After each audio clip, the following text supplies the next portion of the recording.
Hi friends, आप सभी का आपके अपने यूट्यूब चैनल यूपीएससी इन्फो 24 में स्वागत है। तो दोस्तों, हम उम्मीद करते हैं कि आप सभी लोग स्वस्थ होंगे और खुश होंगे। फ्रेंड्स, ये जो वीडियो है पीजीटी नागरिक शास्त्र का भाग 240 है। तो अगर आप TGT, PGT, LT grade, GIC और असिस्टेंट प्रोफेसर की तैयारी कर रहे हैं पॉलिटिकल से, तो ये वीडियो आपके लिए है। दोस्तों, वीडियो पसंद आए तो वीडियो को लाइक कर दीजिए और चैनल पर नए हैं दोस्तों, चैनल को जरूर सब्सक्राइब कर लीजिएगा। तो दोस्तों, स्टार्ट करते हैं आज का पहला नंबर क्वेश्चन, जो 16 नंबर से शुरू हो रहा है। क्वेश्चन है आपका, किसने कहा इतिहास का राजनीतिक विज्ञान के बिना फल नहीं तथा राजनीतिक विज्ञान का इतिहास के बिना जड़ नहीं। ये कथन किसका है? ऑप्शन ए है गार्नर का, ऑप्शन बी है ब्लंट सली का, ऑप्शन सी है सीले का, डी है पॉल जेनेट का।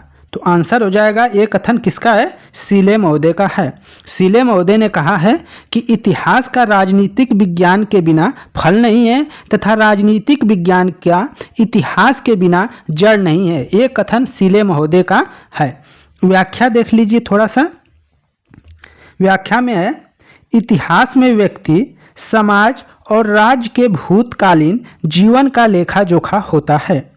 राजनीतिक विज्ञान में राज्य के भूत, वर्तमान तथा भविष्य का अध्ययन, इन दोनों के बीच, जैसे कि क्या होता है कि राजनीतिक विज्ञान में और इतिहास में, दोनों में यही कह रहा है कि राजनीतिक, जैसे इतिहास में भी व्यक्ति का और समाज का और राज्य के भूतकालीन जीवन का क्या होता है? लेखा जोखा होता है। तो उसी प्रकार राजनीतिक विज्ञान में क्या होता है? भूत, भविष्य तथा भविष्य का भी अध्ययन किया जाता है राजनीतिक विज्ञान में। तो इन दोनों के बीच संबंधों को दर्शाते हुए सीले ने कहा, इन दोनों के बीच मतलब इतिहास और राजनीतिक विज्ञान के बीच के संबंधों को दर्शाते हुए सीले ने कहा है कि राजनीति के बिना इतिहास निष्फल है। राजनीतिक के बिना इतिहास क्या है? निष्फल है। इतिहास के बिना राजनीति निर्मूल है।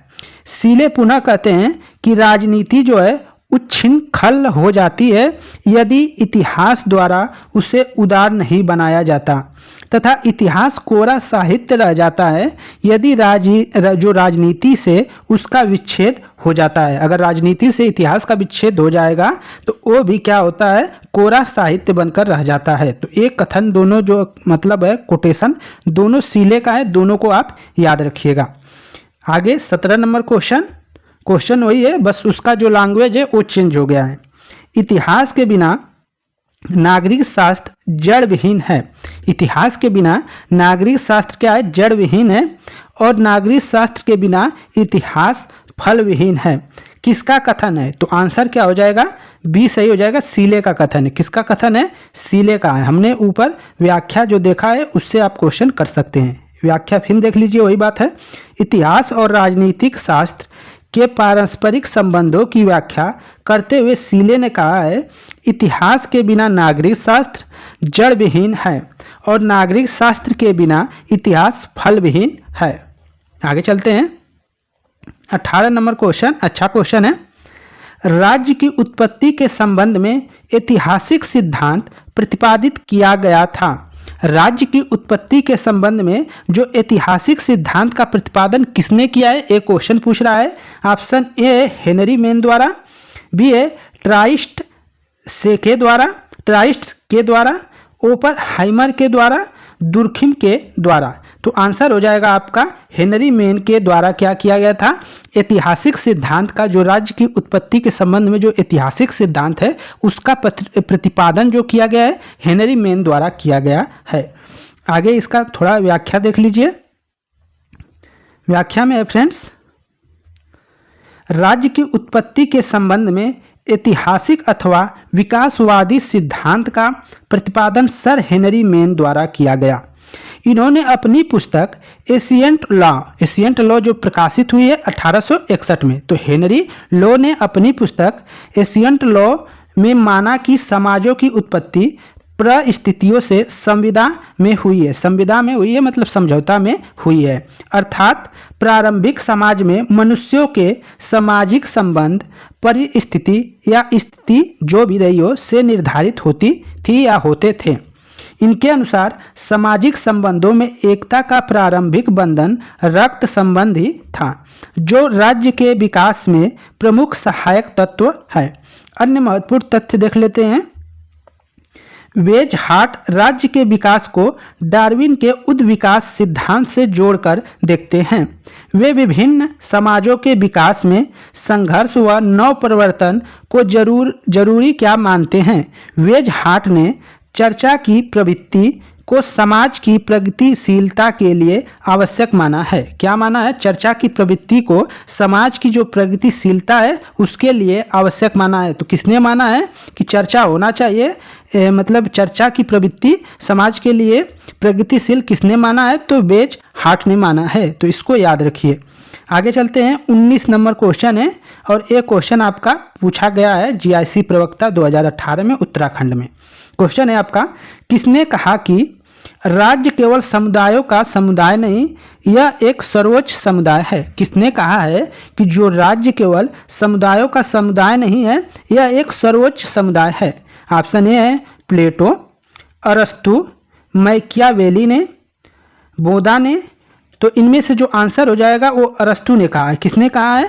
अरस्तु ने कहा है कि राज्य केवल समुदायों का समुदाय नहीं है, यह सर्वोच्च समुदाय है। सर्वोच्च समुदाय किसने माना है? तो अरस्तु ने माना है।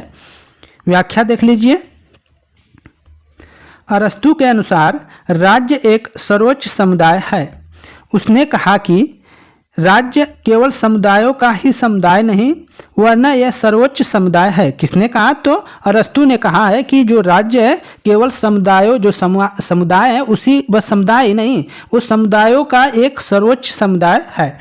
अरस्तु के अनुसार राज्य में अनेक प्रकार के सामाजिक, धार्मिक, आर्थिक संस्थाएं होती हैं जो राज्य के अधीन होती हैं। उनका अस्तित्व राज्य के कारण होता है और राज्य का इन पर पूर्ण नियंत्रण होता है। अतः राज्य क्या है? सर्वोच्च समुदाय है। क्यों सर्वोच्च समुदाय है? क्योंकि जितनी भी संस्थाएं छोटी हैं, जैसे स्कूल हो गया आपका, वो धार्मिक संस्थाएं हो गई, सामाजिक संस्थाएं हो गई, ये जितनी भी संस्थाएं हैं उन पर जिनका नियंत्रण होता है वो होता है राज्य का। इसलिए राज्य जो है क्या है? सर्वोच्च समुदाय है, उनसे बड़ा समुदाय है। तो आंसर हो जाएगा अरस्तु। ये कथन अरस्तु का है। आगे देखते हैं। 20 नंबर क्वेश्चन है। आप देखिए पीजीटी परीक्षा में 2014 में पूछा गया है। लाक और रूसो के सामाजिक संविदा सिद्धांत के संबंध में क्या सही है? क्या सही है ये बताना है। तो इसमें जो आंसर हो जाएगा दोस्तों वो उपयुक्त सभी क्या है? सही है। जॉन लाक और रूसो की जो सामाजिक संविदा सिद्धांत है उसके संबंध में ये सभी कथन क्या है? सही है। अब सही क्या क्या है ये जान लीजिए। लाक का समझौता पूर्व स्वतंत्रता समझौता है जबकि रूसो की संविदा आबद्ध संविदा है। लाक समुदाय को नगण्य शक्ति प्रदान करता है जबकि रूसो की संविदा में व्यक्ति का समुदाय में पूर्ण समर्पण होता है। लाक की संविदा में व्यक्ति के अधिकार सुरक्षित हो जाते हैं जबकि रूसो की संविदा में व्यक्ति के अधिकार का अवसान हो जाता है। तो इन दोनों की संविदा में के बारे में जो कथन है सब सही है। लाक ने एक तरफ जो बातें कही है तो रूसो ने कुछ उससे थोड़ा सा अलग किया है, लेकिन ये सब सभी कथन सही है। तो सभी को अच्छे से पढ़ लीजिएगा एक बार, क्योंकि एक क्वेश्चन में पूछा जाता है। व्याख्या देख लीजिए। व्याख्या में आपको अच्छे से क्लियर होगा। लाक का समझौता एक ऐतिहासिक तथ्य है। जो लाक ने राज्य की समझौतावादी सिद्धांत दिया है हाब्स लाक रूसो, उसमें इसका क्या है? ऐतिहासिक तथ्य है। जबकि रूसो का एक दार्शनिक विचार है। लाक का क्या है? समझौता एक ऐतिहासिक तथ्य है जबकि रूसो का एक दार्शनिक विचार है। लाक का मत है कि लोग ने अपनी संपत्ति की रक्षा के लिए राज्य बनाने का समझौता किया। जो लाक कह रहे हैं कि लोगों ने अपनी संपत्ति की रक्षा के लिए राज्य को बनाने के लिए क्या किया था? समझौता किया था, तथा इस प्रक्रिया में वे अपने किसी अधिकार का समर्पण नहीं करते। रूसो के अनुसार प्राकृतिक अवस्था में जब अशांति उत्पन्न हो जाती है तो लोग इससे छुटकारा पाने के लिए एक समझौता के द्वारा सामान्य इच्छा को अपनी सारी शक्तियां क्या करते हैं? सौंप देते हैं। ये रूसो कह रहा है। तो रूसो का अलग देख लेते हैं थोड़ा सा।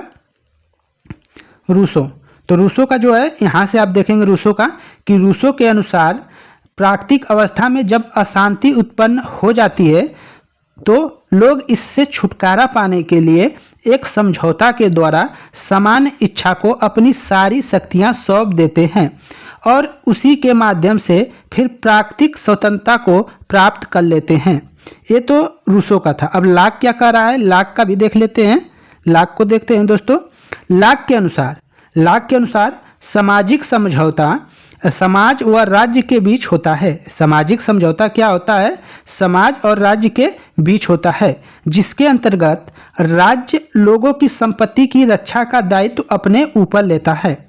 और रूसो बताते हैं, रूसो ने लोगों की वास्तविक इच्छा से बनी सामान्य इच्छा के आधार पर राज्य की रचना की बात की है, जो अपने स्वरूप को में इतना उच्चतम है कि वह सर्वहित में कार्य करता है तथा जिसके विरुद्ध लोगों को उसके कानूनों की अवहेलना का अधिकार नहीं होता है। ये लाक कह रहा है, अरे रूसो कह रहे हैं। अब लाक का बारी आ रहा है, देखते रहिए बस। लाक का संप्रभुता जो होता है, लाक का संप्रभुता मर्यादित, सीमित और संवैधानिक होता है, जबकि रूसो का असीमित, अविभाज्य और अमर्यादित है। रूसो का क्या है, अविभाज्य और अमर्यादित है, जबकि रूसो का जो संप्रभुता है वो क्या है, असीमित है, अविभाज्य है और अमर्यादित है। रूसो और लाक में सामाजिक समझौता के सिद्धांत में यही मेन अंतर है। लाक क्या कहते हैं, मानते हैं कि जो संप्रभुता है मर्यादित है, सीमित है और संवैधानिक होता है, जबकि रूसो का क्या होता है कि असीमित है, अविभाज्य है और अमर्यादित है। आगे हम चलते हैं, आगे देखते हैं।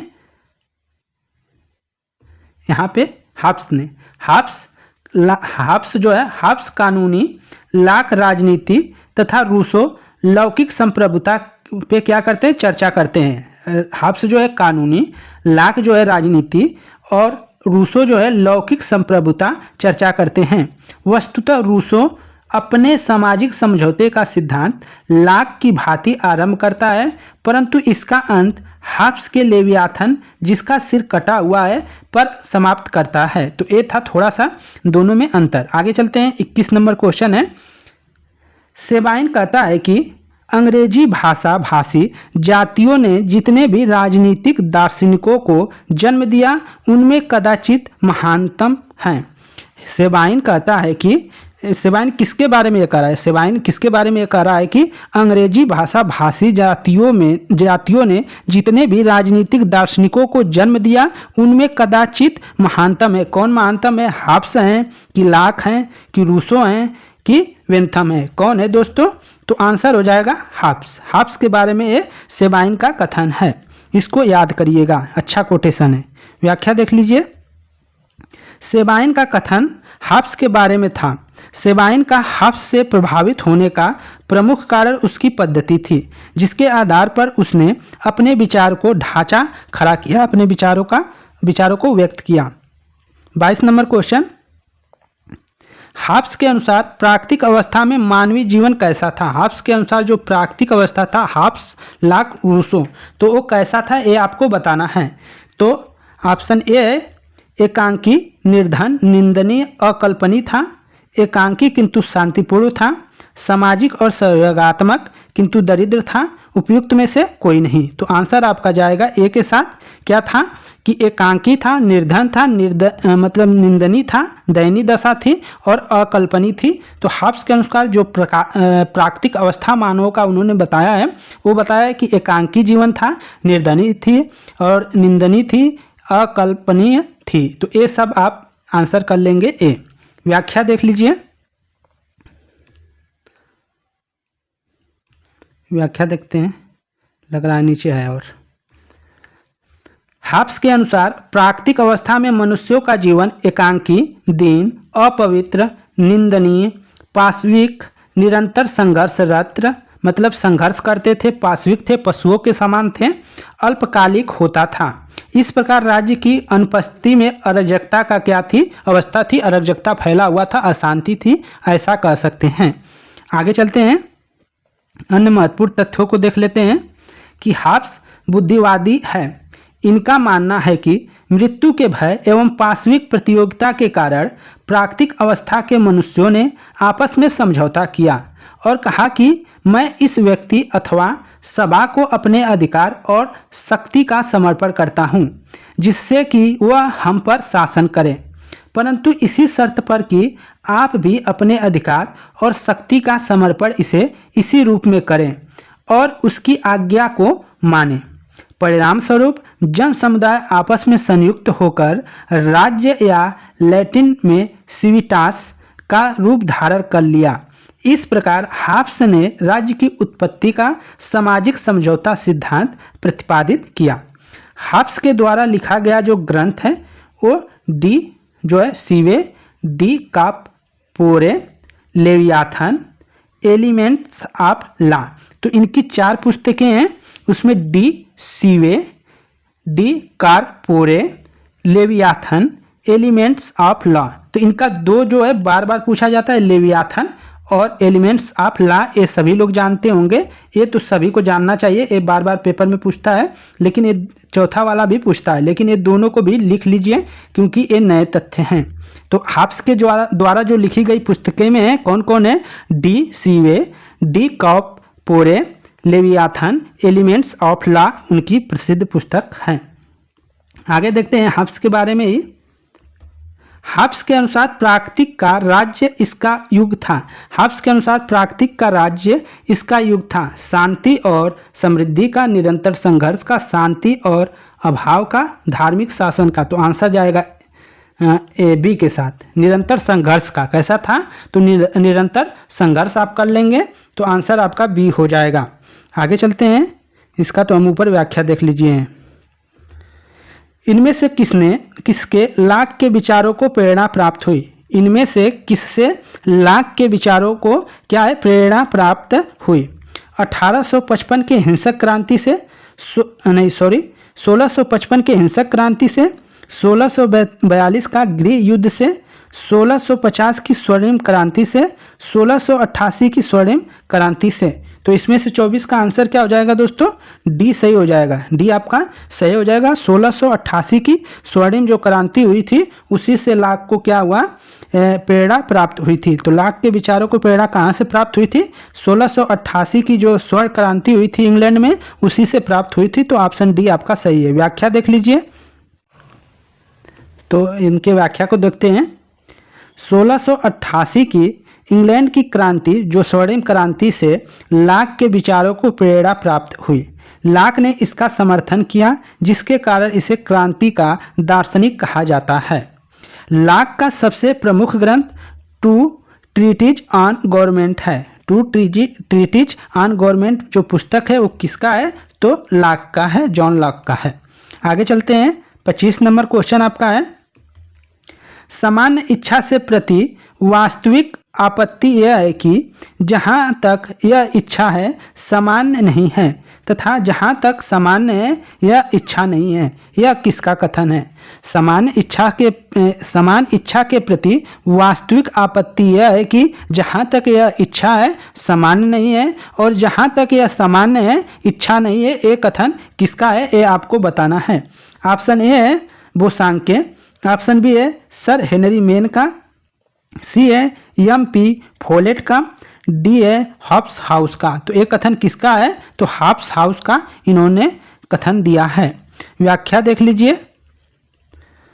रूसो के समान इच्छा को अस्पष्ट एवं अव्यवहारिक बताते हुए LT हॉब्स हाउस ने टिप्पणी की है कि समान इच्छा के प्रति वास्तविक आपत्ति यह है कि जहाँ तक यह सामान्य यह इच्छा नहीं है, जहाँ तक यह सामान्य है यह इच्छा नहीं है और जहाँ तक यह इच्छा है यह सामान्य नहीं है।